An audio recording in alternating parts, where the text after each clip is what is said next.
bakit yung isang guro na nagbanta kay dati Pangulong Duterte agad inaresto at bakit itong isang Vice President na nagbanta kay Pangulong Bongbong Marcos hindi inaresto ng NBI? Mr. Witness, are you familiar with the case of Ronel Mas? Opo, napanood ko po yan. At that time, hindi pa kayong NBI director or not connected to NBI whatsoever.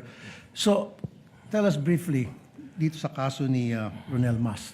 Sa pagkaalala ko po rito, itong si Ronel Mas ay isang guro na kung saan siya ay nagsabi na kung sino ang papatay sa dating Pangulong Rodrigo Roa Duterte, ay papabiyaan niya ng 50 million. At sa pagkakaalala ko po, ang National Bureau of Investigation rin po ang tumugis at tumuli sa kanya, particularly po ang aming pong opisina sa Region 1. At siya po ay kinasuhan po ng pagbabanta at itinuring po na ang threat niya isang malaking threat po.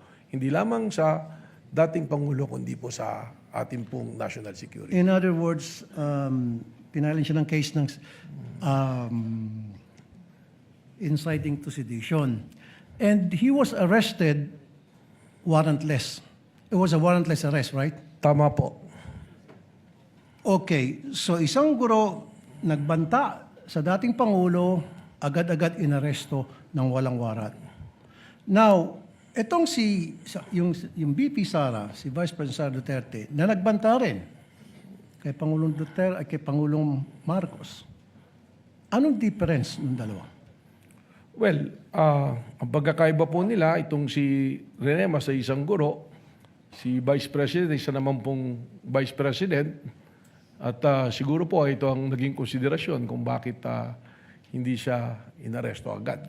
So, ibig sabihin ng NBI pala ay tumitingin sa tinatawag na special treatment.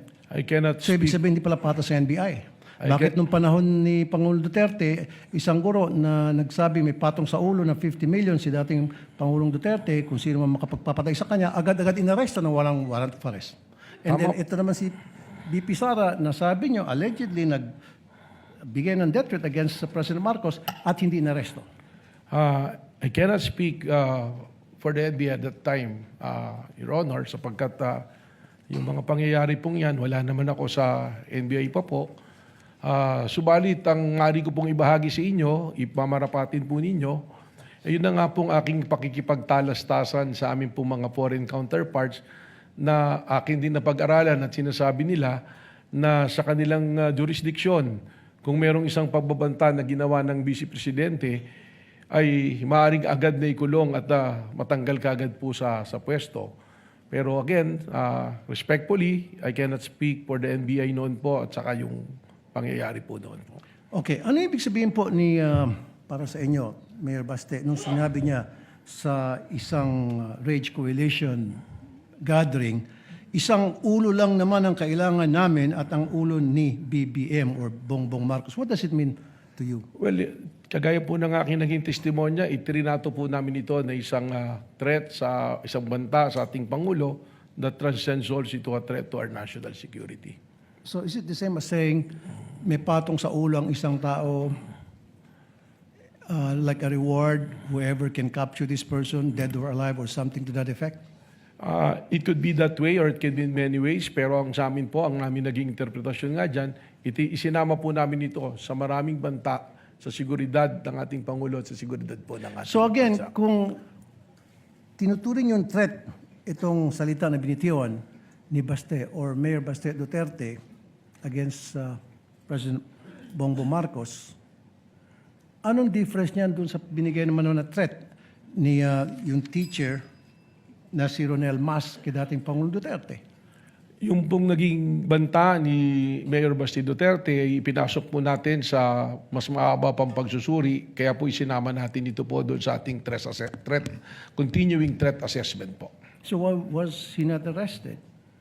Tulad na nangyari sa teacher na si Ronel Mas. Ang warrantless arrest po kasi, kagaya na nangyari kay Ronel Mas, dahil naging warrantless of arrest, siya po ay na-dismiss ang kaso.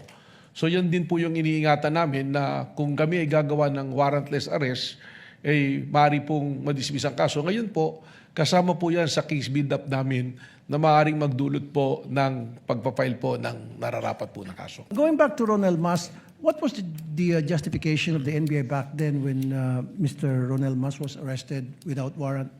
Well, they consider po that the threat is live and alam nyo nga po, yung sinasabi na lahat po ng threat ay hindi po, ito po sinuseryoso. So may nag-order na arrestuin si Ronel I Mas? don't have that recollection. Hindi ko po alam, but the arrest was made by the regional office po of Region 1 po. So would you admit now na illegal yung ginawa ng NBI noon na pag-aresto kay Ronel Mas na walang warrant? Well, si Ronel Mas po was released precisely the reason why meron pong lapses po doon po sa lapses. procedure. Okay. Would you also consider na the fact na merong ginawang pagbabanta si Baste Duterte na similar dito kay Ronel Mas, na dapat umaksyon din yung NBI tulad ng pag-aksyon nila sa isang guro? Yeah, katunayan, yan nga po yung aking binabanggit na tuloy-tuloy po yung investigation sapagkat alam nyo po yung warrantless arrest, lesson nga po dyan kay Romel Mas yan na dapat po kasi immediate po yung pong pag-aresto.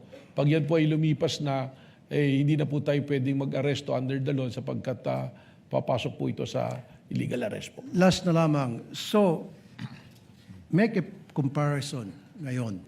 Bakit yung isang guro na nagbanta kay dati Pangulong Duterte agad inaresto at bakit itong isang vice president na nagbanta kay Pangulong Bongbong Marcos hindi inaresto ng NBI? I can only second guess po na maaaring may pagkakaiba po ng proseso or tinitingnan po ang administrasyon ng panahon na yon at ng panahon po ngayon. Maraming salamat po.